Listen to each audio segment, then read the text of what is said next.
Awesome. I'm awesome. Thank you so much for joining us today. Really appreciate it. I'm glad you're having a good day. So, Xavier, this is Lending with Purpose. These are conversations that we have with clients and friends, introductions to various forms of information, professionals like yourself, resources that we use, that we look for, never knew existed, or wanted to learn more about. And so, real quick, I'll just start with just really a quick story. So earlier before we went live, we were talking about sort of risk, right?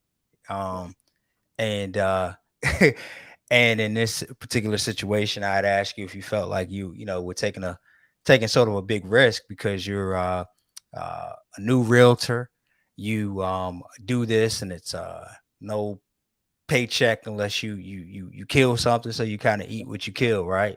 Yep. Right.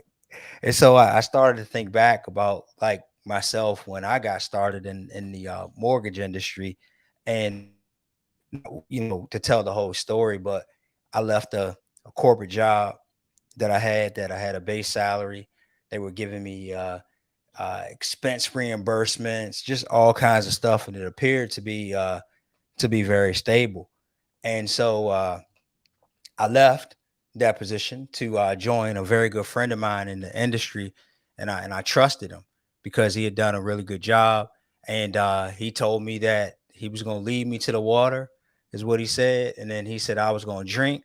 But not only was I going to drink, that I was going to think, and so I'm just like, yeah, let's do it, and wow, 17, almost 18 years later, it's been one of the best decisions that I've made. Was to get into this business, to bet on myself, and to trust and believe in the skill set that I had, and it's been a great thing. So, with that said, I wanted to ask you to Mr. Mack, Xavier Mack, tell us who you are, what you do, and then we'll get into our conversation. Well, I'm Xavier Mack. You said it. I'm 23 years old. I'm from PG County, Maryland. I'm a full time realtor, and like you said, it was a big risk for me because I pretty much just jumped in like whatever. I was working a few jobs. I was moving people actually. That's how it kind of started. Like I think I'm into real estate. Like I kind of was just moving people in their homes, and I was being able to see all this different types of homes. I'm like, man, this is great. Like asking, and I start talking to people and building relationships with people. I'm like, so where are you moving to? And it's like it just turned into I like meeting people, and then I liked real estate. So it was like it all meets together. It's all perfect. And then that's when I decided, man, I saved up enough money. I was like, I got to do something. Like I'm tired of working because I ain't gonna have my back to lift with couches forever. So it's like, man, I got to do something else. So I figured out my cousin became a realtor first, Nick Penny. He's a realtor in Virginia. He became a realtor. I'm like, what'd you do, man? What'd you have to do? He sent me a link. I'm like, all right. I thought about it. I called Sharnice. I'm like, my mom told me you're a realtor. Like, I want to talk about the ups and downs and what it takes to really become a realtor. She's like, all right, come into the office. I go into the office with Kobe a few times. I like the environment. I'm like, yeah, this might be it. I see all the awards on the wall. I'm like, how'd you get these? She's like, I'll tell you once you get your license. I'm like, all right, I'll remember that. So what I did was just finished my license out and I completed the courses, got my license, and then I was pretty much getting started. And I'm like, gotta go full time at this point because I can't do both. I had to choose. It was like I don't want to straddle the fence. I didn't want to straddle any fences. So like I want to commit to this full time. This is what I want to be. This is who I want to become. So I just jumped in full time, and that's pretty much it. That's how I became a realtor. Got it. You been giving us a whole word, a whole lesson. I'm sitting here writing notes, as well about to type some as well. So, how long ago was that? Uh, That was about that you Yeah, that was about 8 months ago when I decided, yeah, I'm gonna have to figure out something else because I can't lift couches for the rest of my life. Um, Yeah, yeah. No, I hear you. And and how long? So it's been 8 months since you got licensed, or 8 months since you finished. made the decision to get licensed. It's been 8 months. I mean, it's been 8 months since I got my license, but prior to that, Okay. I did about, I want to say, 4 months of the course. Yeah, Yeah. somewhere around that, 4 months of the course, and then it was like full go time. I was working for about 2 of those months while taking the course. Then I ran into some challenges of just being able to study and work a lot of hours. So it was like I have enough money to, I can cover all the costs of becoming an agent.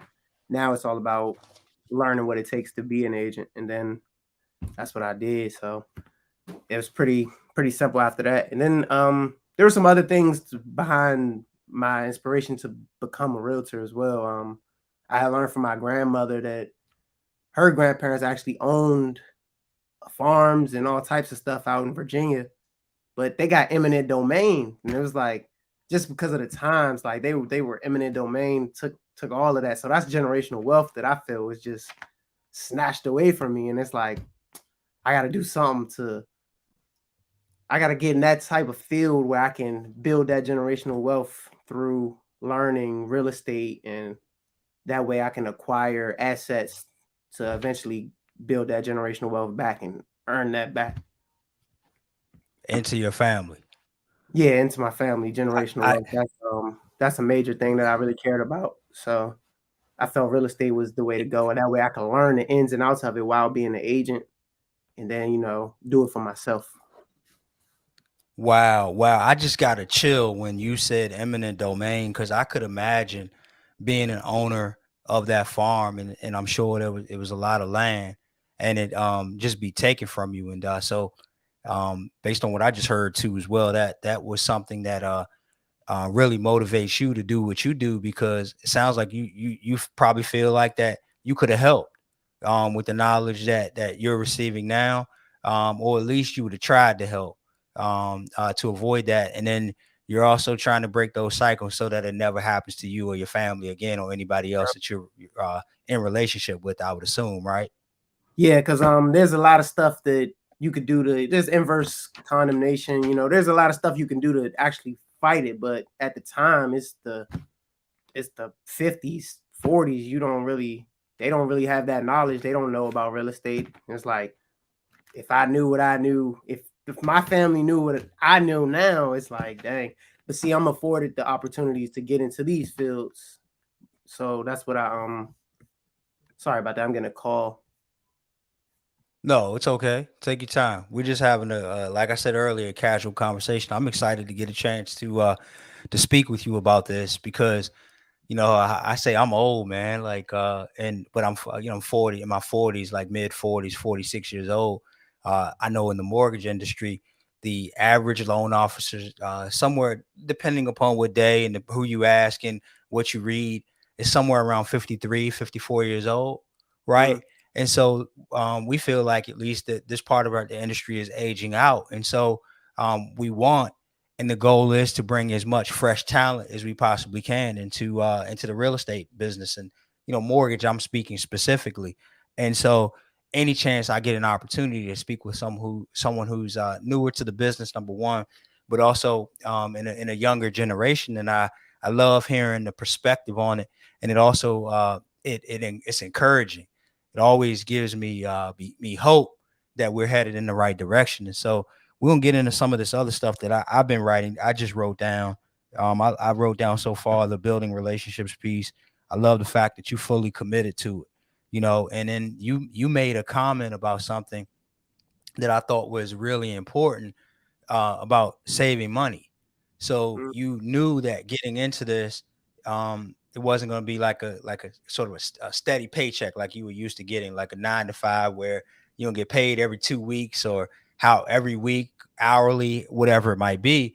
And so you knew in order to get started, it sounds like, and to survive and thrive in this industry, you needed to have a nest egg so that you could support yourself while you go through the times of getting started. Is that about right? Does that Yeah, sound that's like why correct. you did that? Yeah, not only saving up money myself through various means, and family members taught me how to do this, because at first I'm like, how do I save money? I have no idea how to do it. So I talked to them and they taught me how to do it. So I started saving money.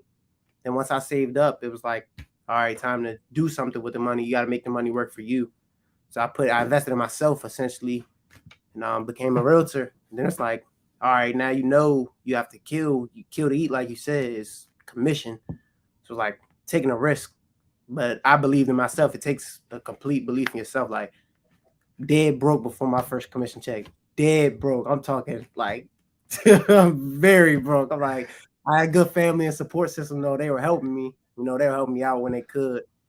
But before that first commission check, I was down bad. But it was like I believed in myself the entire time. It was my confidence never wavered. So it's like Right. And so that's crazy how you have to go through a bit of adversity before that breakthrough comes. And like you said you were dead broke before you got your first commission check.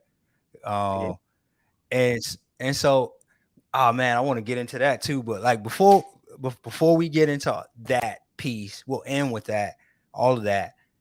Let's talk about some things that you learned. Like, what are some lessons? Like, we labeled this top 3 lessons from a new realtor. We can go 3, we can go 5, however you want to go. We can go 1, we can focus on 1. But like, when you looking back over the last 8 months, what what are some of the things that you learned? Like, for instance, you mentioned Sharnice, who's the broker owner of Realty One Group Performance. And so sounds like she gave you a life lesson. Like, all right, you see the awards on the wall, but get your license first, and then we'll kind of talk about it. So yeah. now me, me coming in as a new agent or a friend of yours or someone like that that's like, Xavier, I see you doing well, man. You're happy. You're working real hard. I see you getting clients, posting pictures on social media and things like that. Like, I'm thinking about becoming a realtor. Like, what advice would you give me? Like, what will one of the lessons be that you learned, from over the last 8 months that you've been doing this? Well, first lesson I learned is scheduling and time blocking is key. If you don't schedule, then you'll get lost in the sauce and like you'll just be all over the place because time can just fly by, especially when you're actually active in the business and calling people and doing all these things, setting up showings and all this and all. You don't if you don't have any schedule or you don't time block, you'll lose it. Firstly you'll become draining and you'll just burn out. Actually, you'll just burn out. Then another thing is consistency. You have to be consistent in everything you do. So Hold on, I'm gonna stop you on that. I can't let you off that easy. So number one was scheduling and time blocking, right? Like, yes, sir. what did you do specifically in regards? So number one, when did you realize that that was important? Like, did you do that from the start, or did you run through some bumps where you felt like you were burned out, or there wasn't enough time in the day or hours in the day, or you weren't maybe achieving some of the goals that you were looking to do, and then you pivoted and said, hey, I need to come up with a schedule and time block? Like, what did it for you What did it for to me be was able to do that? And then how did you go about doing it? so what happened initially was I was just working every day. I had no schedule. It was like I work for me essentially. So I'm just gonna work when I can. I'll call, and then once business started picking up and I got more and more customers and clients, it was like, oh wow, what is going on? Especially on days where it's like Sundays, I'm not doing anything. I already know Sunday is off. Like I've set that as my day. But previously, like before I started scheduling and time blocking, it was crazy. I got overwhelmed. I had to call my broker. I called Sharnice. I called my mentors. Like, what do I do? I'm getting overwhelmed. Like people want to go see houses when I don't want to do nothing. I don't want to talk to anybody today. It just became overwhelming because I wasn't scheduling. I wasn't setting time out for myself. And that's another thing that's important. You have to schedule not only days for your business, but rest is key in anything you do. So I had to figure out how I could balance it all out. Thank you for that. I'm gonna stay with that for a second. Give me an idea of like a busy day for you, like a busy day. What would that look like? Busy day for me. Well, yesterday was a busy day for me, and it consisted of Okay. about 9 showings. So I'm ripping and running. I had 9 showings, 3 different people. It got hectic, but I scheduled it all out well, and I scheduled it out to the point where if they did see anything they liked and wanted to put a contract on, I had enough time where I can write a contract at the end of the day after all my showings and still have time to rest, relax, reset, recharge, and get to bed on time. Because that's another thing. Because you want to wake up on time, you have to get to bed on time too. So you just had to schedule it, and that's what a busy day will look like. A busy day can look like a lot of showings, and then you can have a lot of showings. You can have a meeting. You can have meetings. There's a lot of things. I had 9 showings and a meeting yesterday. So I had a meeting at 6 from 6 to 7:30. Then I still had to prep a contract. So it just can be tough some days if you don't wake up on time. First you gotta wake up on time. That's awesome. All right, scheduling and time blocking. So that's number one. Anything else? Lessons that you learned. What's number 2? Number 2 for me would be I enter. consistent. Okay. Yeah, What's it'll be that mean? and that means just being consistent with what you do daily, with your habits, with your rituals, with follow-ups, with calls, with everything. Pretty much everything you have to be consistent, because if you're not consistent, then you'll look up and time is flew by. You're like, oh, I didn't get anything done. Like, it's because you weren't consistent. Like, you have to do it daily. Like, if you don't do it daily, then you'll get lost. It's another thing that I feel. If you're not consistent, you may have a lead that you talk to a certain day. If you don't have a consistent follow-up day, that lead is going to hear from other agents. It's like they're looking for a house firstly, or they're looking to sell the house, so they're going to hear from other agents. And then so if you don't follow up and they don't hear from you consistently, then they're going to go with somebody else that they do hear from consistently. Got it. And so phone calls. That's important. It sounds like just Phone your calls, follow up I'm just sending and text messages, email. lead generation. Yeah, any lead generation definitely is crucial. Just being consistent with everything you do, habits, follow-ups. Like, you want to set a consistent, like, it goes apart with scheduling. To me, is your habits. You have to have good habits in order to, like, small habits that'll keep you on track, that'll keep you consistent. It's all connected to me. What is the hardest thing, or what was the hardest thing for you to either build a habit or remain consistent with, even to this day? To this day is definitely waking up, just getting up on time consistently, just waking up on time. Some days you want to sleep in, but you can't. You have to work on your business and you have to work in your business, so it's no time to really rest. It's like a full-time job. You could take it as, oh, I work when I want, but if you do that, then you'll fall short and you'll be out of the loop. Because what the top agents do is they have rigorous schedules, rigorous habits. They wake up early, they work on their business, and then they work within their business as well. So it's just tough, trying to build that consistency and do that every single day to make sure you have a top business and become a top realtor. Right. No, I understand, and that's all. That's good to hear. Because the thing is I heard you earlier talk about work. You mentioned work. But while we've been talking about this, you haven't been saying work at all, right? It doesn't really feel like Yeah, work is something that you're passionate about, that you love to do. It's like a sport, right? And yeah, it's on.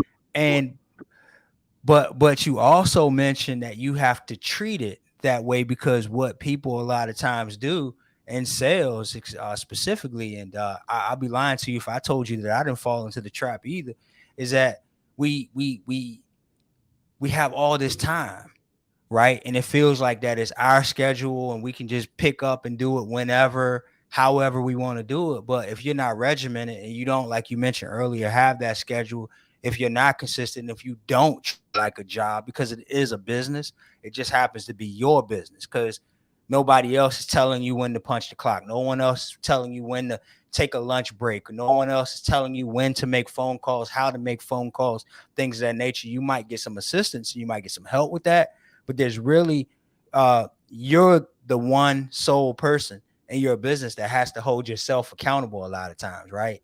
Yep. And so I love that you said that, and I was listening very attentively, because you said the moving company, you kept saying work and you kept saying job. That But was work. That was work. Yeah, yeah, yeah. But this particular thing here, it's more. I'm not hearing that from you. It's less like work. It's still work, and it's still a job. But for you, I sense something, being a lot different. You don't feel that way about it. And Yeah, so, because it's I want to fun. applaud you for that. And that, yeah, and appreciate that. And it actually goes into my third lesson of this. It's more about relationships. Like real estate is more about relationships, in my opinion, because you can you can care about the sales. You can be like, man, it's all about sales. But when you come off as salesy to people, they're gonna be like, man, get away from me. You got to really care about what's going on. Like it's a great feeling showing a home to a newlywed couple with their child, and you're like, you think this is the one. They like, this is the one for us. Like this is where we want to raise our child, and that's like an incredible feeling. So it's like, for me, it's more about the relationship and more about how can I help them more rather than the sell. Got you. Yeah. How can you help? You know this. The more people you help, the more money you make, like that follows, Yep. right?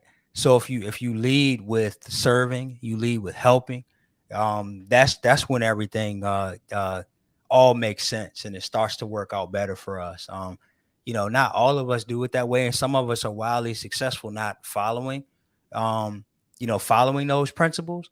But I firmly believe too, because that's the first thing I wrote down, because you said it earlier initially when you got started speaking, when you told us who you were.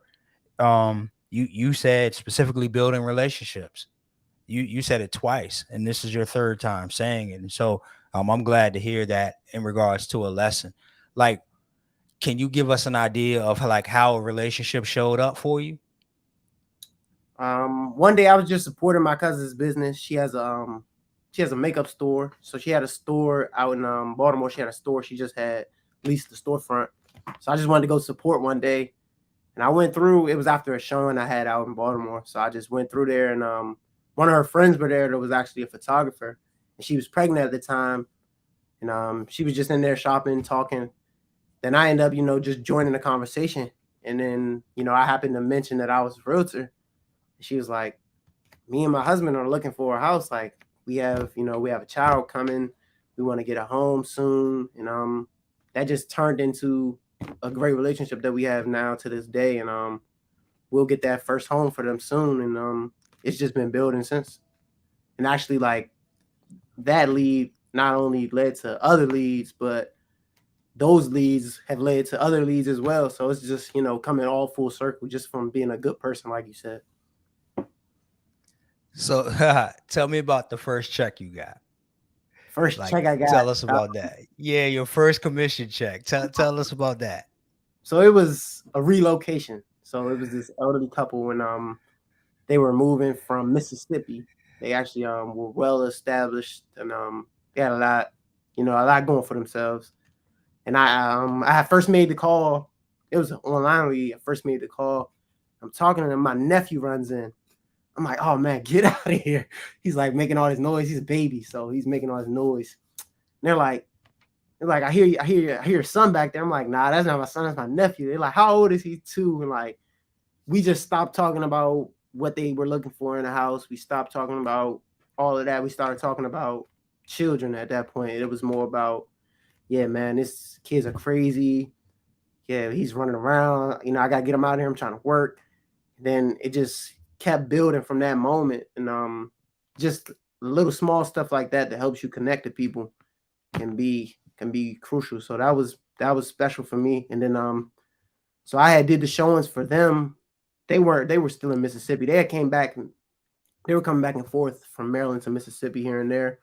Then so we would do showings here and there. But then when they finally had found the house that they want, they're like, they won't be able to make the showing. I'm like, I'll just go for you. And I went for them, and actually, did videos, made sure everything was good, made sure the property line where it ended. They wanted to see all that stuff. There was some water sitting in the back of one of the homes that we seen. That was a kind of a turnoff for them for one of the homes that they actually wanted to put an offer on. But just me going out there and actually seeing the house for them and doing a video for them, and just helped them all the way. And then when they finally had decided this house they want, they had came to town. We checked out the house. They loved it. We put an offer in. We won, and then it was just like 30 more days, and we'll be good to close. We got to closing, and it was I made sure to get them a gift because one of the rooms, it was a darker room. They were elderly, they needed some light, so I made sure to get them a gift for that. And then, our relationship has been great ever since. How did it feel though to walk away with like your first closing? Like, you It felt you hit a good. game because you Yeah, like basketball. I know you like sports. yeah, So like how did you have that kind of a feeling like you won a championship kind of deal or something, or was it yeah. just You like, ever all you right, ever seen cool, that I got. picture? You ever seen that picture of Kobe Bryant when he won the championship and he's like got the trophy, but it's like kind of looking like, all right, what's next? That's exactly how I felt. It was like, this is a great feeling, but like I need way more than these. So I it was got you. great, but I definitely wanted more, and I still do want more. So it's like, this is a great feeling. I just want to keep feeling this feeling over and over and over again. Hey, this is awesome, man. You remember when Sharnice did the mastermind Yep. event? I vividly remember you, man. You were locked in, like you were sitting in the front row, and I remember referencing that when I spoke because I was moderating it, and I kept seeing you like you were taking notes. You were just locked in on every speaker. You were asking good questions. Making some comments and things like that. But I just really you didn't talk a whole lot, but I knew you were locked in. Like nobody could say like that you had attended this event and you didn't take away something from it. Yeah. Like where'd you get that from? Like where'd that come? Because like you, how old are you? You're 20 what? 23. I'm 23. 23. Like unfortunately, man, your generation, they give y'all a bad rap. Like I say they because I don't. I mean, sometimes I because I'm a trash talker, so sometimes I will talk trash, but like um they say about your generation that y'all don't pay attention. You know what I mean? And like you kind of move on to the next thing and get caught by shiny objects, so to speak. But there's one thing that I noticed about you that entire time we were there, 2 hours or something like that, or maybe more. But you were completely locked in and focused on the information that was being presented.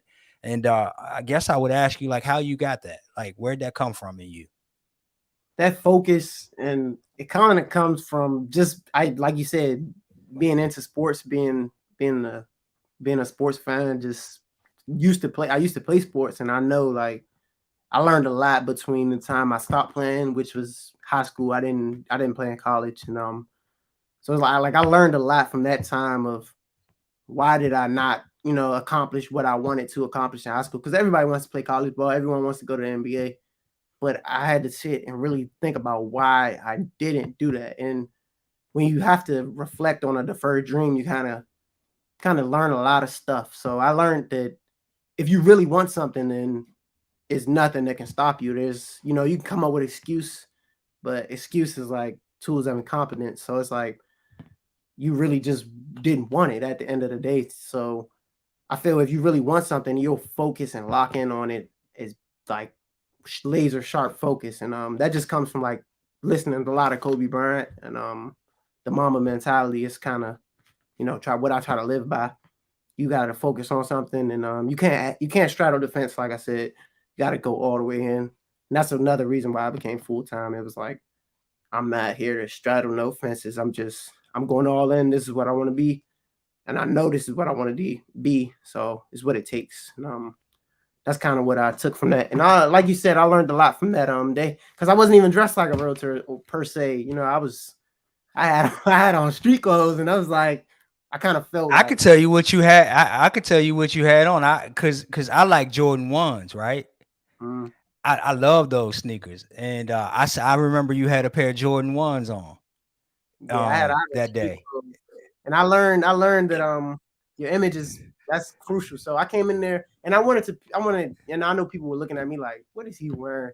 He has on sweatpants, and so I just kind of was like, all right, y'all gonna see how serious I am, because like I may not look the part right now, but I learned that looking a part of it is part of becoming it as well. So I have to dress appropriately daily. I couldn't just keep wearing the street clothes how I wear. I had on sweatpants that day, but I just showed that I'm here. I'm not here to play around. I may have on street clothes, but I'm a full-time realtor. I did everything that you've done to become a realtor. So, to me, it was like it's it's a competitive field. Like you said, sports is big for me. I'm in the sports, so kind of being competitive at the same time. It was like y'all in here with y'all fancy clothes, but like who's really gonna learn something? Who's gonna take something home and apply it?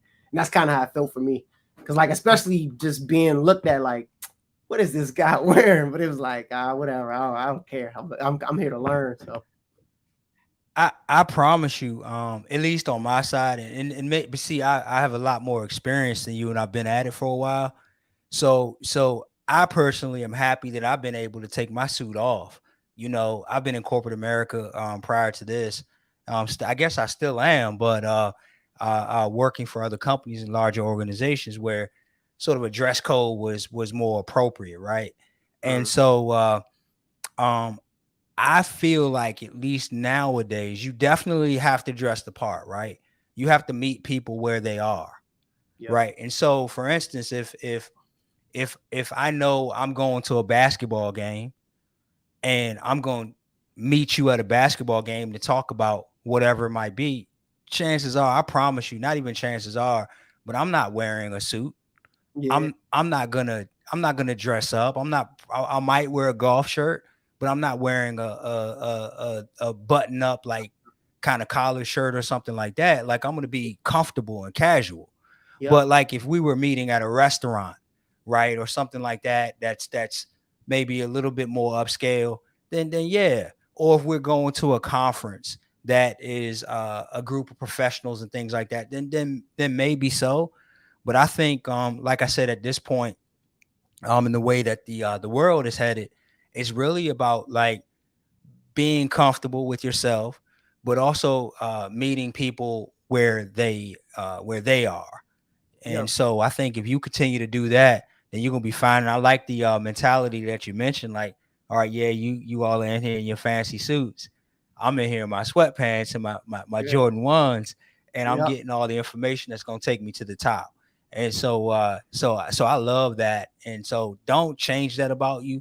Um, you're my coach, ladies and gentlemen. Meet my new coach, Xavier Mack, because ah, he gave us a bunch of gems. So my bad for giving you some unsolicited advice, but like I if you allow me to give you something, just be authentic to yourself. We throw that word authenticity around quite a bit, but like I didn't see anything wrong with you that day. Like I didn't look at it that way, and it's really about the knowledge that you have. And then lots of times people don't. What's the saying? They don't care how much you know until they know how much you care, yep, something like that along those lines. And so I think you should just continue to be who you are and do it the way that you've been doing it, because yeah, clearly you have a drive for it, and you're gonna be successful. Like I know that for a fact, and I'm seeing it. I see it. I keep bumping into you like yeah. We everywhere these days. randomly at the gym outside playing Y- basketball. Let's see. Yeah, yeah, like and my son, he's always like, "How do you know him? And who is that?" And that kind of thing. And so that's always a good feeling. And that's the piece about relationships. Like hands down, that's my favorite thing in the world to talk about are building relationships. I know me personally, Xavier, I've never done anything substantial without a relationship. Mm, I would have never met you if it weren't for Sharnice. And that's the relationship that I have.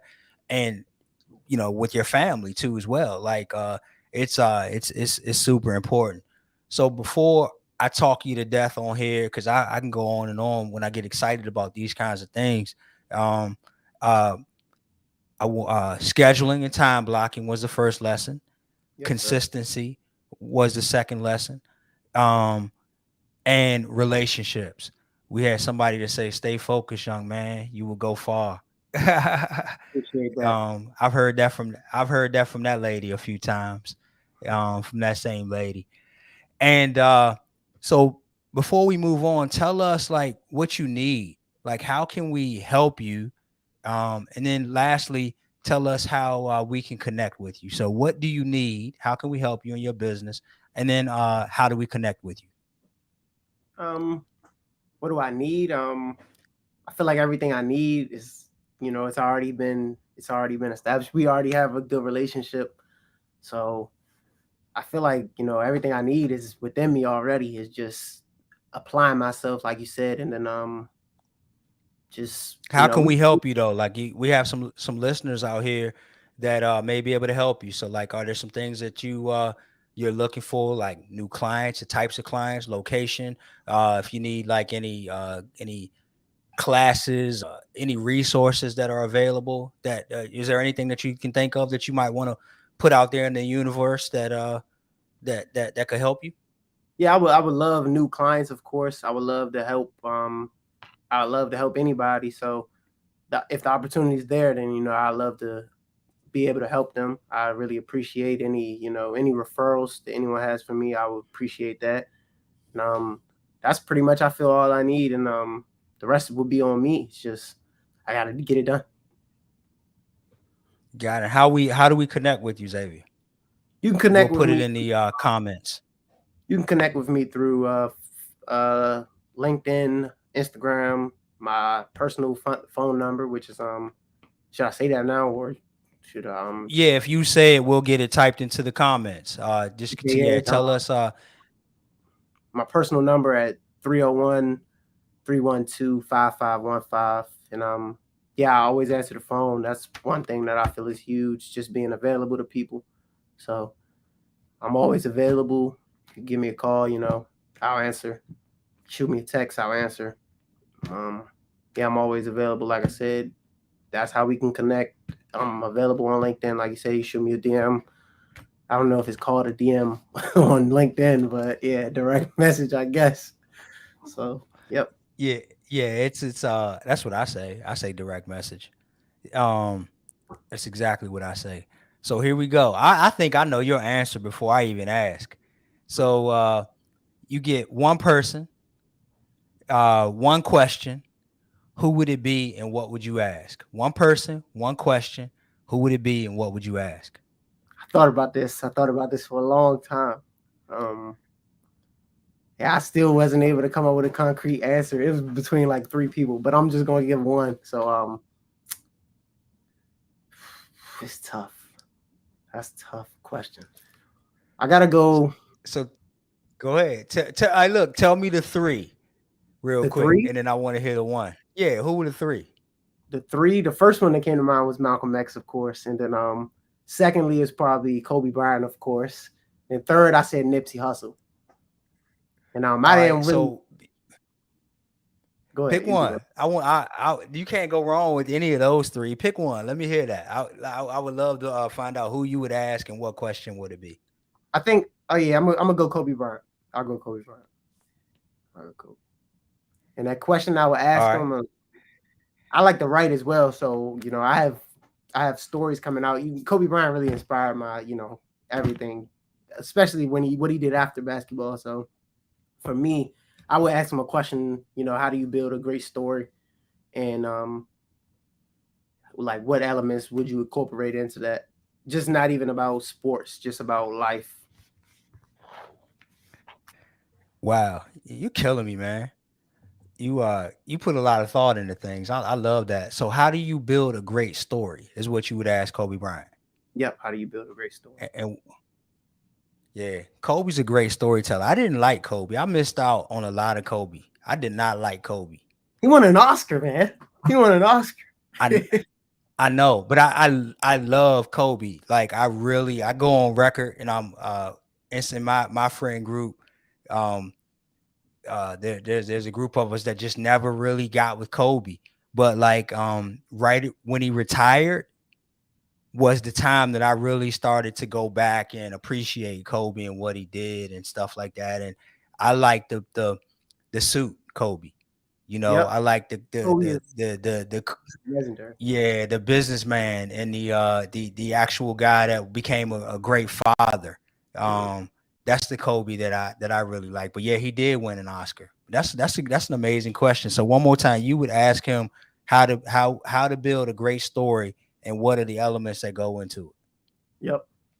That's the question I would have. Kobe Bean Bryant. Nice, nice. So I have the greatest job in the world because every single Thursday, I love Thursdays because I get an opportunity to speak to people like Xavier.